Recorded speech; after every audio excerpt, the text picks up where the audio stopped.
Assalamualaikum warahmatullahi wabarakatuh. Salam sejahtera untuk kita semua. Perkenankan untuk kami untuk mempresentasikan hasil tugas kelompok dari mata kuliah Digital Innovative Entrepreneurship dari Prodi Manajemen PJJ dengan dosen pengajar Pak Joko Suharyanto, SEMM CPOD. Perkenalkan, saya Jihan Aziza dari kelas MJ 507, serta rekan saya Tiara Sabrina dari kelas MJ 507. Di sini kami akan membagikan hasil analisis 10 Types of Innovation yang dikembangkan oleh Doblin pada studi kasus yang kami ambil pada brand IKEA. IKEA merupakan perusahaan yang merancang dan menjual mebel siap rakit, barang-barang rumah tangga, dan berbagai layanan terkait. Dimulai pada tahun 1943 oleh Ingvar Kamprad dan saat ini berpusat di kantor Belanda. IKEA telah menjadi pengecer perabotan terbesar di dunia sejak tahun 2008.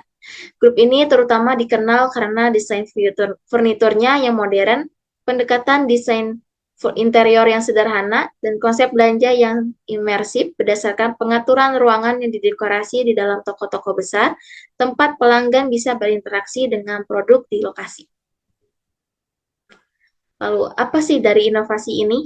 Inovasi biasanya berfokus pada peningkatan kinerja produk, baik melalui produk baru, pembaruan, atau fitur. Inovasi telah menjadi salah satu pendorong utama kesuksesan dan pertumbuhan di dunia bisnis. Namun, menciptakan inovasi yang berarti dan berhasil dapat menjadi tantangan yang kompleks. Lalu, bagaimana dengan tantangan tersebut?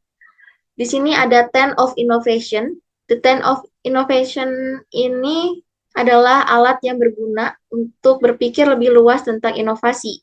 Grup Doblin telah menggunakan kerangka 10 jenis untuk membantu mengembangkan terobosan produk dan layanan.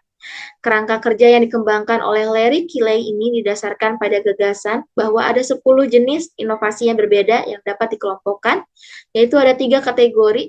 Yang pertama ada configuration, yang kedua ada offering, yang ketiga ada experience. Yang pertama di sini ada configuration. Di configuration ini ada 4 poin. Yang pertama ada poin profit model, di mana profit model ini mencerminkan bagaimana suatu bisnis dapat meraih keuntungan melalui cara unik atau lebih efisien dibandingkan dengan pesaing. Lalu yang kedua ada struktur, yaitu berkaitan dengan penyelarasan aset atau barang atau sumber daya manusia dan talenta unik perusahaan untuk menciptakan keunggulan yang kompetitif. Lalu yang ketiga ada network, yaitu perusahaan berkolaborasi dengan pihak eksternal untuk menciptakan nilai tambah. Yang keempat ada proses, di mana proses ini menghasilkan keunggulan yang operasional seperti pengurangan biaya atau peningkatan efisiensi. Selanjutnya yaitu kategori yang kedua ada offering. Offering ini ada 2 poin. Yang poin pertama yaitu produk performance, yaitu bagaimana produk atau layanan dapat diubah untuk memperbaiki kinerjanya. Lalu poin kedua adalah produk sistem, di mana ini terkait dengan cara perusahaan merancang, membangun, dan mengelola operasionalnya. Lalu kategori yang ketiga yaitu ada experience. Experience ini terdapat 4 poin juga, sama seperti configuration. Yang pertama ada Poin yang pertama ada service, yaitu fokus dalam cara perusahaan menyediakan layanan kepada pelanggan. Lalu yang kedua ada brand, yaitu membangun citra merek dan pengalamannya di mata pelanggan.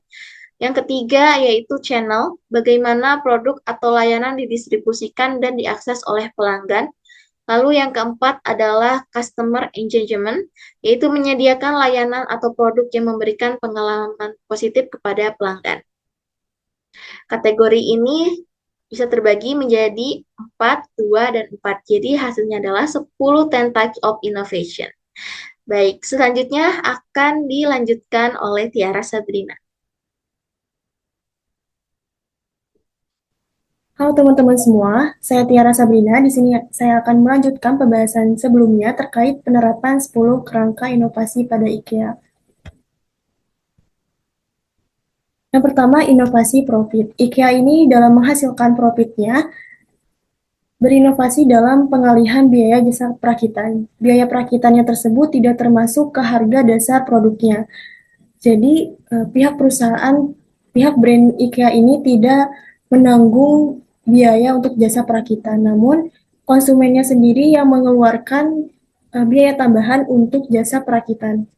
Namun layanan perakitan ini menjadi opsional saja bagi para konsumen.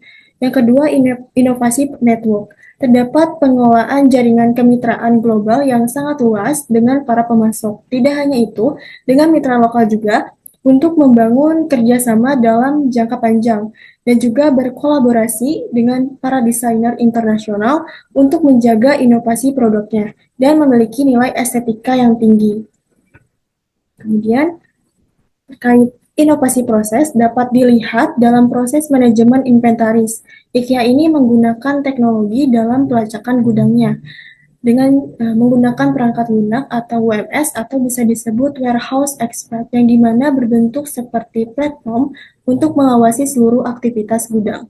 Jadi terdapat barcode di berbagai produknya dan dilakukannya scan barcode setiap barang masuk dan barang keluar, sehingga data-datanya itu akan masuk secara otomatis ke dalam perangkat lunak atau WMS-nya tersebut. Kemudian inovasi struktur. IKEA ini memiliki struktur yang kompleks berbasis waralaba yang terbagi menjadi 3 grup, yaitu Inter IKEA Group atau pemilik konsep waralabanya, Inka Group atau operator toko retail utamanya, dan Ikano Group. Ikano Group ini seperti sekumpulan perusahaan yang membantu jalannya bisnis IKEA dan dalam segi inventarisnya, dengan operasi yang menggabungkan struktur fungsional dengan geografis untuk fleksibilitas global, serta berfokus pada inovasi melalui kolaborasi tim lintas fungsi.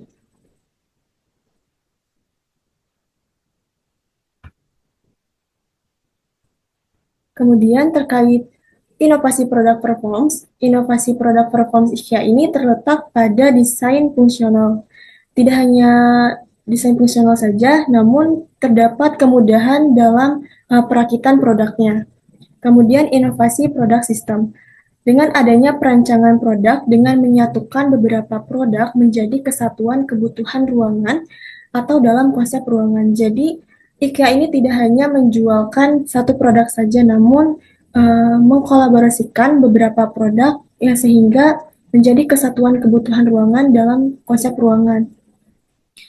Kemudian inovasi servis.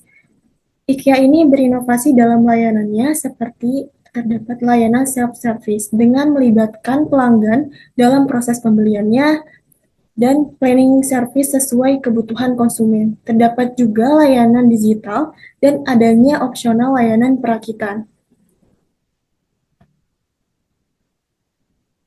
Kemudian inovasi brand, adanya konsep penggabungan antara fungsi, estetika, dan kualitas bagi konsumen sehingga berhasil menjangkau pasar luas dengan identitas merek secara konsisten dan dapat menciptakan pengalaman belanja yang unik sehingga bisa dengan membuat model furnitur dalam bentuk 3D atau dimensi yang tersimpan dalam bentuk digital sehingga dapat memudahkan para konsumen dalam melihat atau menentukan kebutuhannya.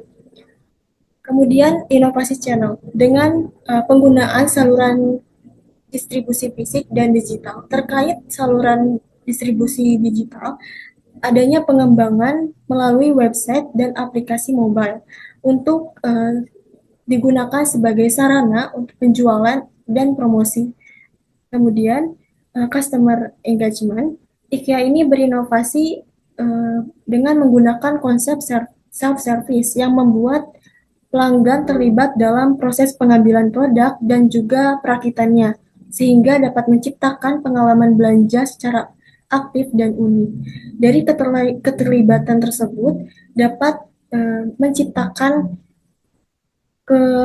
hubungan yang kuat antara para konsumen dengan pihak IKEA-nya.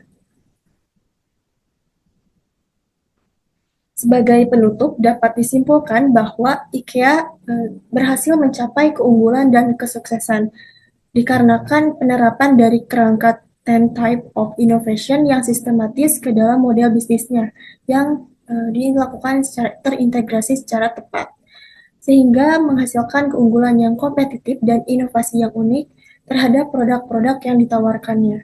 Namun, dalam penerapan tersebut, IKEA ini masih perlu memperhatikan terkait pemerataan inovasinya. Inovasi dari segi teknologi seperti robot rakit yang saat ini hanya tersedia di Singapura saja. Itu sesuai dengan analisis kami bahwa robot rakit ini hanya terdapat di Singapura saja. Kami menyarankan bahwa robot rakit ini perlu untuk diimplementasikan secara global.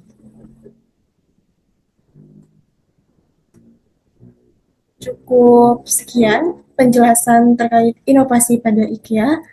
Semoga bermanfaat. Terima kasih. Wassalamualaikum warahmatullahi wabarakatuh.